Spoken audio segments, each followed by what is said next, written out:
We're so excited for you to become part of the Golden Eagle family. Let us know you're coming to UMN Crookston by accepting your offer of admissions and paying your enrollment deposit. When you pay your enrollment deposit, you'll be able to apply for on-campus housing and sign up for a summer orientation and registration date. This deposit is required of all new on-campus students who plan to enroll in classes. You can return to your Golden Eagle account at any time to pay the deposit and move forward with the process. I'll show you how to do it step by step. First, log into your Golden Eagle account at admissions.crk.umn.edu. Click the Next Steps checklist.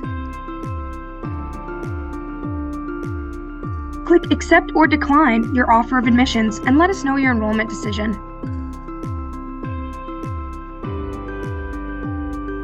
Next, pay your $200 enrollment deposit. This deposit is a non-refundable and must be paid in order to register for your classes. You can pay with a debit or credit card by clicking Submit Payment. Enter your card information now. Or you can mail a check or money order to our office. Once your payment has been received, your next step checklist will be updated with new information such as applying for housing, completing your medical history form, sending us your final transcripts, and filling out FAFSA. Play around with this on the page and become more familiar with your next steps. Please contact Brooke Novak or the Office of Admissions if you have any questions. We're excited to have you on campus next fall.